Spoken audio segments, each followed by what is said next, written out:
इस क्वेश्चन को सॉल्व करने से पहले कुछ चीज़ें रिपीट कर लेते हैं। एक ही आपके पास है इक्विलिब्रियम, ये भी ऊपर वाला हिस्सा नहीं, इसको फोल्ड कर देता हूँ, इसको ही आ जाए इस पे। एक ही आपके पास इक्विलिब्रियम की आपके पास कंडीशन है sum of all the forces acting on a body is equal to zero.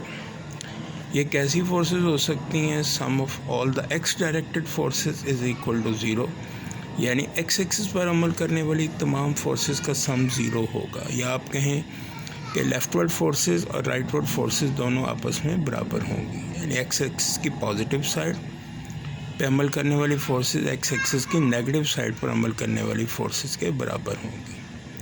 इसी तरह वाई एक्सिस पर अमल करने वाली फोर्सेस का सम भी ज़ीरो होगा। वाई एक्सिस का मतलब है इस रुख पर ऊपर की जानिब अमल करने वाली फोर्सेस नीचे की जानिब अमल करने वाली फोर्सेस के बराबर होंगी या उनका सम ज़ीरो होगा। और इक्विलिब्रियम की सेकंड कंडीशन है sum of all the torque acting on a body is equal to zero. ये सम के लिए यूज़ हुआ सिग्मा, ये टॉर्क के लिए इज़ इक्वल टू ज़ीरो, यानी किसी जिस्म पर अमल करने वाले तमाम टॉर्कों का सम ज़ीरो होगा। इसे हम ऐसे भी पढ़ सकते हैं sum of clockwise torque must be equal to sum of anticlockwise torque, जिसे हम प्रिंसिपल ऑफ मूवमेंट्स भी कहते हैं। सेकेंडली, आपने इसी को ही हम इम्प्लीमेंट करते हैं और करते हैं rectangular addition of vector by rectangular components के ज़रिए। अब सपोज़ करते हैं ये आपके पास दो फोर्सेस हैं, एक वेक्टर ए है, एक वेक्टर बी है।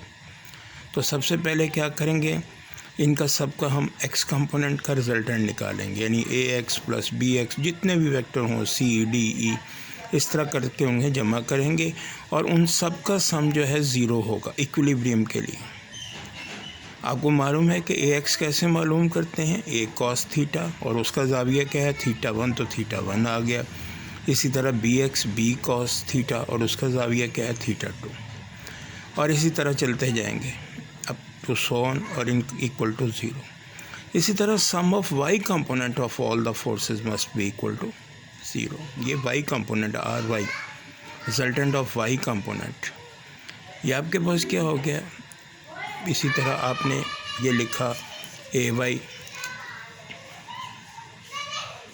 फिर आपने लिखा बी वाई, और इस तरह ये चलते जाएंगे up to so on this is equal to zero. और ए वाई किसके बराबर होगा, ए साइन थीटा और थीटा वन, इसी तरह बी साइन थीटा और theta two and up to so on up to equal zero. ये यूज़ होगा, ये मेथड ऑफ जॉइंट्स को सॉल्व करने के लिए बहुत इम्पॉर्टेंट है। ये अगर आपको आ गया तो आप बड़ी आसानी से इसको कर लेंगे। इसके बाद हमने ये भी पढ़ा कि पहले क्वाड्रेंट के अंदर तमाम जो आपके रेशोज़ हैं साइन कॉस टेंजेंट पॉजिटिव होते हैं, सेकंड में साइन पॉजिटिव, थर्ड में टैन पॉजिटिव और फोर्थ में आपका कॉस पॉजिटिव। तो ये भी आपको क्लास में पहले डिस्कस किया था, या फिर आपको रिवाइज करवा रहा हूँ। अब पहले क्वाड्रेंट का एंगल अगर आ जाता है 0 से लेकर 90 तक, तो पहले क्वाड्रेंट का एंगल वही होगा, उसमें कोई चेंज नहीं आएगी। अगर कोई फोर्स सेकंड क्वाड्रेंट में लाई करती है तो उसका एंगल आप कैसे मालूम करेंगे, उसके एंगल को आप 180 में से माइनस करेंगे तो आपके पास सेकंड क्वाड्रेंट का एंगल आ जाएगा।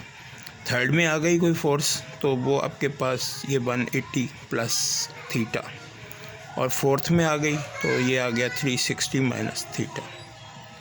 और आपको ये भी मालूम है कि sum of all the angle of a triangle is equal to 180 degree.